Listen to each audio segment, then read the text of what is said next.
So in this related rates question, we read that a 9-meter long ladder rests against a vertical wall. Oops, vertical wall. The bottom of the ladder begins to slip away from the wall at a rate of 20 centimeters per second. Okay? Find the rate at which the top of the ladder moves down the vertical wall when it is 8 meters above the ground or 3 meters above the ground. Okay, so the first thing we probably want to do here, let's identify what we know. And in this case, we're going to be able to put a bit of this in the diagram. So let's kind of zoom in here a little bit. So to start off with, we've got this 9-meter ladder against the wall here, so 9 meters. That's a constant. That's not changing at all as this ladder moves. That's actually an important point here. Let's call the distance that the foot is away from the wall x. We'll call the distance that the top of the ladder is from the ground there y. Now, the bottom of the ladder is beginning to slip away from the wall at a rate of 20 centimeters per second. So I know that dx by dt, okay, whoops, dx by dt is going to be 20 centimeters per second, but don't put 20 centimeters there. The ladder is in terms of meters. Let's put 0.2 meters per second. Okay, 20 centimeters, just move that over, convert that into meters. That actually makes a way more sense here. At least now we're consistent here. Okay. Now we've got two different scenarios here. We're going to figure this out here when, first of all, in A, when the ladder is 8 meters above the ground, or when the top of the ladder is, so when y is equal to 8 meters, and then our second, whoops, sorry, you can't see that. Our second one here is going to be where y is equal to 3 meters above the ground. Okay, now that seems kind of redundant to ask that. We'll see what's going on here in just a second. Now, the thing that I want, okay, we'll come up here. The thing that I want to know is how fast the top of the ladder moves down the vertical wall here. So that's going to be dy by dt. I want to know what that is. Now, just to come over here again, dx by dt is positive 0.2 because this point of the ladder is moving away.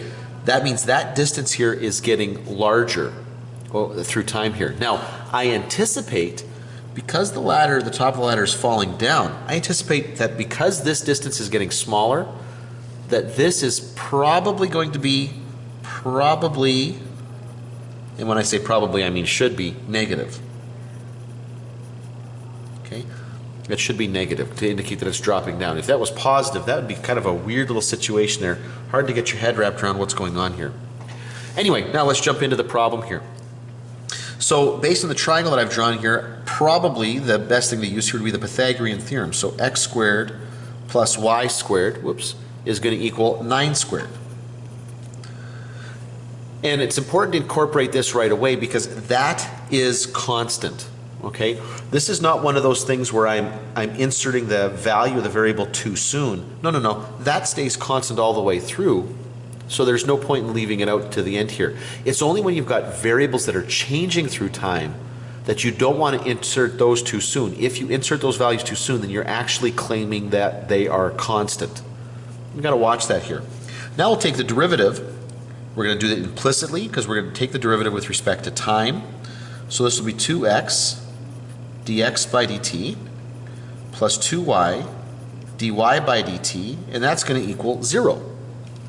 Okay, now I am looking for dy by dt now, but first of all, I'm lazy. I'm going to get rid of those 2's there so I don't have to keep writing them. I'm looking for dy by dt, so I will bring over that second term and look at that. There's that negative. I knew there had to be a negative in there to indicate that that thing was dropping down, so that's a good sign. Now I'll divide by the y. So dy by dt is going to equal negative x over y dx by dt. Awesome. Okay, now for part A, I know that the y was equal to 8. So for part A, I know dy by dt is going to equal negative, I don't know, it's going to be over 8. And I know that this is going to be 0.2. Okay, I don't know what's what's up here. So I'm going to come over here and we're going to figure this out here. Okay, because for that particular ladder, when that's 8 meters, okay, I've got x squared plus y squared equals 9 squared. And in this particular instant, I know that y is equal to 8. So this is going to be 64 that's going to equal 81. And so now I just got to bring that over there. So 81 minus 64, I'll get that x squared is equal to 17. So x is equal to plus or minus root 17, but I hope that's clear that that's got to be positive root 17. It doesn't make sense for that to be negative. So now I can bring that over here and say, okay, this is going to be root 17. Now at this point right here, I've got the decimal, got the radical in here. In this particular case here, it probably makes a lot of sense for me just to write this in terms of a decimal value here. So I will take the square root of 17, multiply that by 0.2, divide by 8. And so what we're getting here is that this thing is dropping, and maybe what we'll do is we'll round that to the nearest hundredth, meters per second. Okay? Now, B asks us to do the same thing, but when it's the y is 3 meters. So again, our equation's the same. dy by dt is going to equal that negative x over y. In this case, again, I know that y is 3. I know that dx by dt is going to be 0.2. Again, what I don't know is x. So I'm going to come over here. X squared plus y squared is equal to 9 squared. X squared plus, okay, well, I'm looking for where the y is 3, so it's going to be 9 equals 81. So x squared, well, what's 81 minus 9?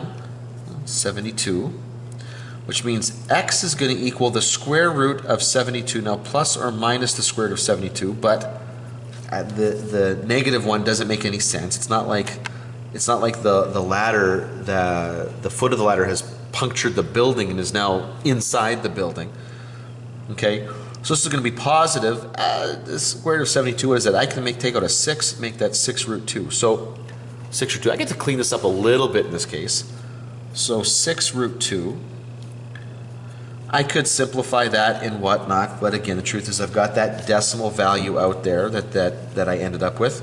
So maybe just multiply this all out. So this will be 6 root 2 times 0.2 divided by 3.